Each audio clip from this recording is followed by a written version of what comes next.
on va voir ce que je nomme les forces invisibles auxquelles les femmes sont confrontées pour avoir ou bien se mettre en couple avec l'homme qui l'intéresse. Le but ici, c'est de comprendre certains aspects du fonctionnement des hommes, surtout des parties qu'ils n'ont pas forcément conscience, qui vont leur amener à faire un choix, prendre leur décision s'ils s'investissent plus ou s'ils s'engagent plus avec une femme. Et tu verras que par rapport aux éléments que je vais te partager, tu as plus ou moins d'influence dessus. Le but d'un premier temps, c'est vraiment de comprendre pour pouvoir après mieux communiquer et mieux t'adapter, voire même, je dirais, si ça ne fonctionne pas, peut-être adoucir ou alléger les émotions qui sont désagréables par rapport à la fin d'une histoire potentielle. Donc, quand je parle de force invisible, ce que je veux dire, c'est que dans le choix de se mettre avec une femme, un homme, ce qu'il va regarder, c'est, comme toi finalement, certains critères plus ou moins conscients. Donc dans un premier temps, des critères qui vont être visibles, palpables, comme les centres d'activité que vous pouvez avoir en commun. Peut-être les critères, il va dire, tiens, moi je souhaite une femme qui fait plus d'1,70 m.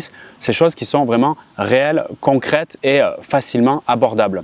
Et ensuite, le plus intéressant, je trouve, il va y avoir un peu en sous-jacent, en arrière-plan, certains critères dont il n'a même pas connaissance pour la plupart des mecs qui vont amener finalement ce mécanisme de choix. Et ces informations ou critères, comme la plupart du temps, il n'en a même pas conscience ou bien il ne les assume pas, eh bien c'est ce qui va créer de l'incompréhension dans, par exemple, de l'éloignement que tu peux rencontrer avec un homme parce que lui-même ne saura pas pourquoi il s'éloigne au fond de lui ou bien il aura une vérité partielle par rapport à ce qui se passe à l'intérieur de lui. Donc moi, ce que je vais faire ici dans cette vidéo, c'est mettre un peu en lumière certains aspects de ce côté-là. Donc le premier point, cette première force invisible, là on va aller sur une zone à peu près connue, je pense, pour toi, c'est ce que je nommerais le potentiel reproducteur ou bien on peut l'appeler également le niveau d'attraction sexuelle. Donc là on est sur des signaux qui sont purement physiques et non verbaux, appelés aussi, si on passe en mode psychologie évolutionniste, des signes de fécondité ou de fertilité. Ces signaux, ça va être comme les hanches plus ou moins dessinées, des traits physiques qu'on peut avoir sur le visage, par exemple les joues plus ou moins rouges, les lèvres plus ou moins pulpeuses, également une attitude sensuelle. Pour résumer, l'énergie féminine qui se dévoile et qui se révèle en toi. Alors, je te rassure, même si tu peux avoir 50 ans ou plus quand tu regardes cette vidéo, ça ne veut pas indiquer que, ça y est, s'il ne capte pas à un niveau conscient et surtout non conscient des signes de fécondité ou de fertilité, il ne se rapprochera pas de toi.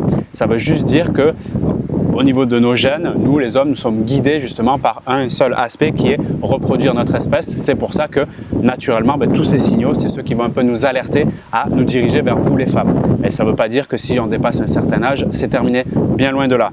Maintenant, comme je regardais un psychologue récemment sur une chaîne YouTube, je trouvais ça assez rigolo, assez bien imagé et clair quand il parlait par exemple du réseau social qu'on nomme Instagram, comme il mettait cette métaphore, il appelait donc un réservoir de fécondité où oui, la beauté effectivement est tellement mise en avant sur la beauté physique parce que bien évidemment, les femmes ont compris que c'est cet aspect-là qui va faire la grande différence pour pouvoir attirer le mâle, si je puis dire, de l'autre côté. Maintenant, c'est insuffisant parce que l'objectif, justement, c'est pour toi, je pense, de rentrer dans une forme de relation stable, harmonieuse, voire durable, qui est à la différence, justement, de cette femme qui montre juste uniquement ses attributs et qui risquerait de passer dans la case un peu femme facile, femme d'un soir et justement qui ne pourrait pas créer de relations de longue durée. C'est pour ça qu'on va voir la suite pour mieux comprendre le truc. Quels sont les moyens d'influence? Peut-être tu te poses la question justement pour, entre guillemets, si je puis dire, d'un point de vue psychologie évolutionniste, eh bien, augmenter en fait ton potentiel reproducteur à ses yeux, dit autrement, te rendre belle à ses yeux. Eh bien, alors, on le sait, toi et moi, le budget beauté, j'allais dire en France, mais globalement chez les femmes, c'est un budget qui est extrêmement important si on peut se baser sur un niveau mensuel, même annuel.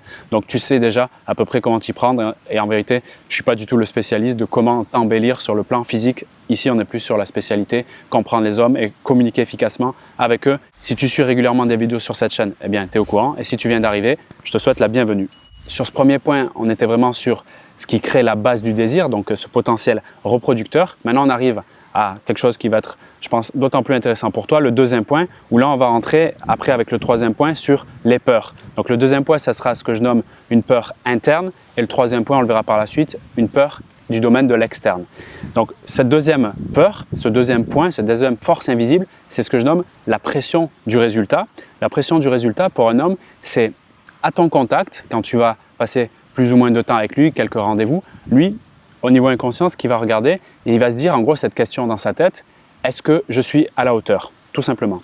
Et est-ce que je suis à la hauteur? Il va aller regarder plusieurs niveaux, si tu veux, plusieurs domaines pour savoir justement, basé sur ces critères, s'il peut répondre oui ou non à cette question. Alors on va être sur, d'un premier temps, bien évidemment, le sexuel, c'est-à-dire est-ce que sexuellement, avec tout ce que je capte d'elle, tous les signaux qu'elle m'indique, comment elle se comporte, même si on a déjà fait du sexe, est-ce que j'estime être à la hauteur?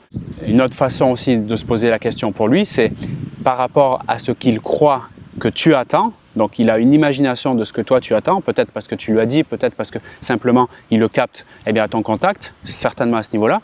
Il va se dire par rapport à ce que je crois qu'elle attend, est-ce que moi je peux lui donner ça? Est-ce que je peux répondre à ses attentes? Et ça va être une question cruciale dans le choix de rester avec toi pour un soir, 2 soirs, 3 soirs ou plus longtemps. Donc, est-ce que je suis à la hauteur sur le plan sexuel? Est-ce que je suis à la hauteur sur le plan aussi intellectuel? Est-ce que, si tu veux, au niveau des connaissances, j'ai le sentiment de pouvoir gérer, de pouvoir être intéressant à ses yeux? Parce que oui, les hommes se posent énormément ces questions. Est-ce que également, je suis à la hauteur au point de vue donc de l'argent, c'est-à-dire quelque part du financement? C'est une question qui revient énormément chez les hommes. Même ceux qui ont pas mal de statut et d'argent, ils se demanderont, est-ce que finalement je peux gérer cette femme? Est-ce que quelque part je peux la protéger, assurer sur le plan financier? Je ne peux pas te dire le nombre d'hommes que j'ai pu rencontrer qui m'ont dit, en gros, Vincent, cette femme me plaît, mais là, il faut que, en gros, je gère au niveau professionnel carrière parce que je ne suis pas au niveau. Donc la question des CSP, des catégories socio-professionnelles, est bien évidemment une question clé pour un homme s'il veut s'investir dans la relation, parce qu'il pensera éventuellement aux enfants, à la progéniture, etc. Et c'est au niveau de la ressource matérielle financière un vrai questionnement. D'autres critères sur lesquels il se pose la question s'il peut être à la hauteur dans le long terme, c'est sur l'énergie sociale. En gros, sa capacité à se sentir à l'aise avec toi dans le bain social, c'est-à-dire dans les interactions avec les autres personnes, ton cercle d'amis, est-ce qu'il va se sentir lui de s'intégrer dans ce cercle, éventuellement de t'intégrer toi dans le sien? C'est des questionnements qui vont intervenir et qui relateront aussi au point numéro 3 qu'on va voir par la suite, des peurs externes.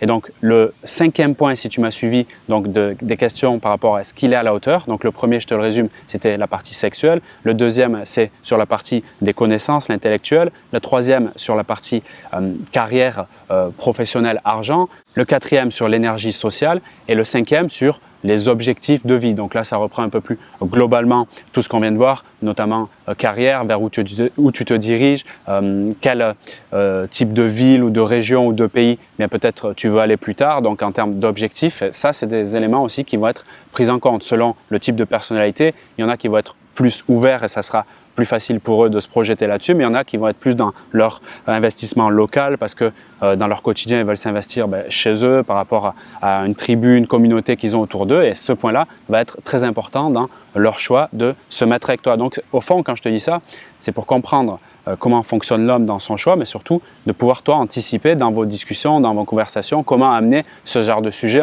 entre guillemets en douceur.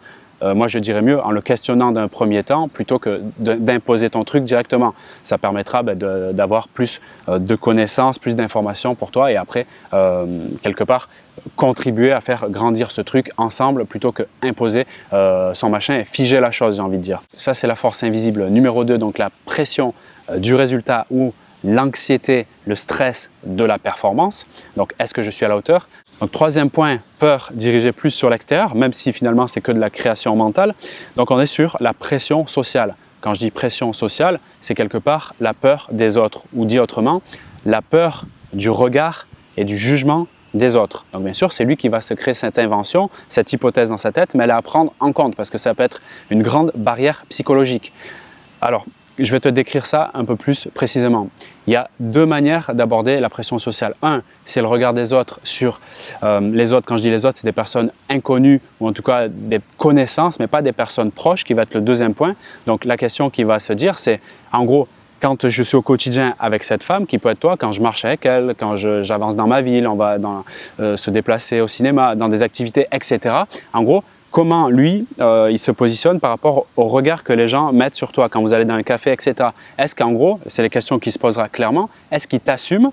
Et il y a plein de choses qui peuvent faire qu'il ne t'assume pas. Peut-être que tu peux être à ses yeux trop exubérante, qui fait trop de bruit, etc. Il est plus réservé, ça peut le faire en sorte qu'il se dise je ne l'assume pas. Après, il peut avoir la question, et c'est une vraie question, de la honte. Donc la honte, émotion sociale qui fait que par rapport à un groupe de personnes autour de moi, eh bien, je ne suis pas à l'aise, ça me met dans une position où j'ai envie d'aller me cacher, tu sais, comme les enfants font, ils se cachent le visage, parce qu'ils doivent se dire, bah, tiens, là, dans cette situation, j'ai pu observer, par exemple, encore une fois, soit elle crie trop, il n'y a pas que ça, hein, ou soit elle met une tenue particulière qui fait que j'assume pas, bah, ça me fait honte. Donc cette notion de honte qui est liée plus ou moins intensément selon la personne et son niveau de sécurité en fait interne, c'est pour ça que c'est très interne, même si c'est une peur qui est basée sur le regard des autres, ça va être donc son sentiment d'être plus ou moins jugé. Et ça va être au fond, si on va vraiment en profondeur sur le truc, c'est à quel point lui se persécute lui-même dans sa façon de se communiquer, qui va voir à l'extérieur le sentiment que les autres peuvent le juger, même si ce n'est pas vraiment vrai, même s'il va l'inventer,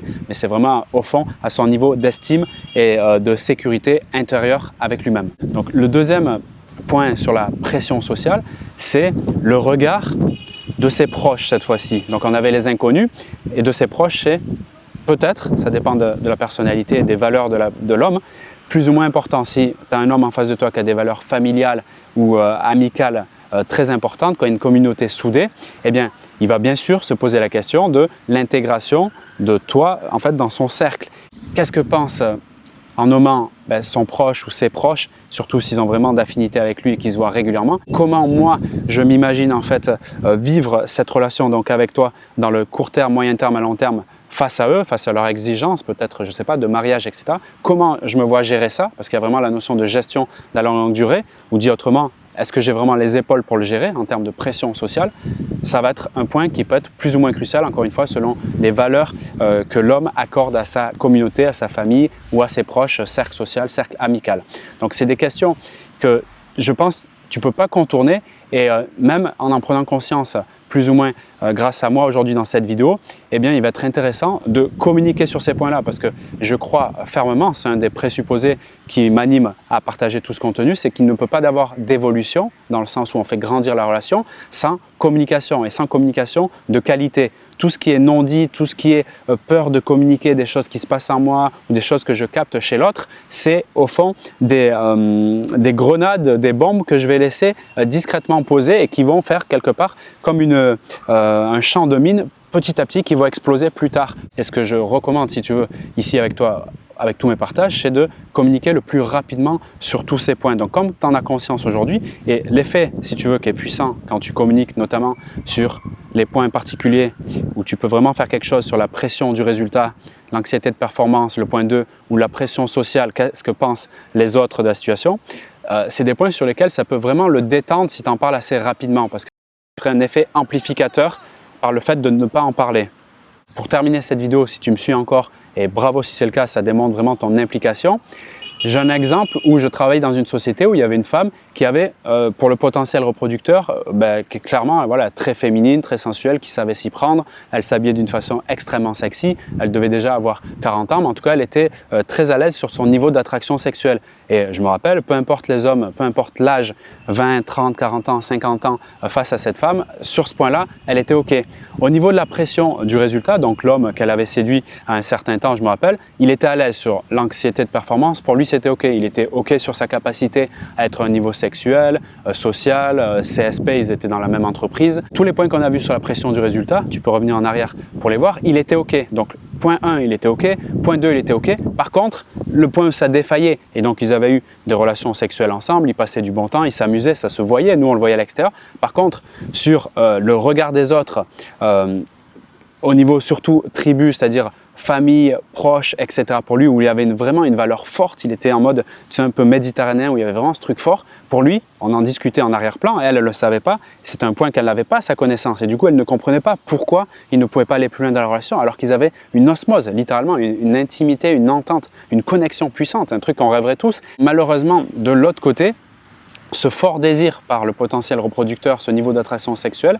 De l'autre côté, c'est comme une pièce désir et de l'autre côté peur. La peur externe, donc du regard des autres, était trop forte dans le long terme. En gros, il ne se voyait pas faire un chemin avec elle long terme parce qu'il n'arrivait pas à assumer justement son côté un peu trop, à ses yeux bien sûr, c'est lui qui le jugeait ainsi, un peu trop sexué. Et il ne se voyait pas au fond, clairement, la présenter à sa mère. Et c'est ça, malheureusement, si j'avais à la coacher et à l'aider elle dans ce sujet, en tout cas si elle aurait sollicité, on serait vraiment parti sur eh bien effectivement valoriser cette énergie, mais plutôt la canaliser et l'équilibrer peut-être vers une énergie un peu plus apaisée, plus ou moins je dirais dans la recherche d'approbation, de validation de sa féminité, de sa sexualité, qui au fond c'est ce qu'elle recherchait par le fait de mettre des tenues plutôt flash, beaucoup d'attributs, tu sais, beaucoup j'allais dire, bon, on va dire les choses simples, de maquillage, etc., de grands talons, etc. Parce qu'au fond, chez elle, c'était sa peur de ne pas être intéressante qui l'a poussée à aller dans cette énergie. Alors oui, elle pouvait avoir beaucoup d'hommes, mais non, elle n'arrivait pas à les garder à cause de ça. Donc c'est un angle sur lequel on aurait pu aller, qui aurait, je pense, fait beaucoup de différence avec ne serait-ce qu'une ou deux sessions de coaching. Donc voilà, on est allé jusqu'au bout. J'ai passé un peu de temps sur ce sujet parce que juste qu'il était important dans la compréhension de comment fonctionnent les hommes et surtout qu'est-ce qu'ils vont faire, quels sont les critères qui vont plus ou moins les amener à s'investir avec toi. Si tu penses que ça t'apporte un max de valeur, fais-moi le savoir par un pouce. Regarde également dans la description de cette vidéo si tu veux découvrir tous les secrets pour conquérir un homme. Donc j'ai créé une formation offerte. C'est une série de vidéos que tu peux obtenir directement par mail, donc dans la page ci-dessous. Je te laisse découvrir tout ça tranquillement. Si tu veux aussi dépasser ton challenge relationnel avec l'homme qui t'intéresse et bénéficier de tous mes conseils personnalisés dans ta situation unique, regarde aussi dans la description de cette vidéo, tu auras un lien qui te permettra de réserver ta place et je l'espère, on va pouvoir se rencontrer très rapidement pour ce coaching. À très vite pour cette séance éventuellement de coaching, pour les vidéos aussi que je t'offre directement dans la description et pour de nouvelles vidéos sur la chaîne YouTube. Salut à toi!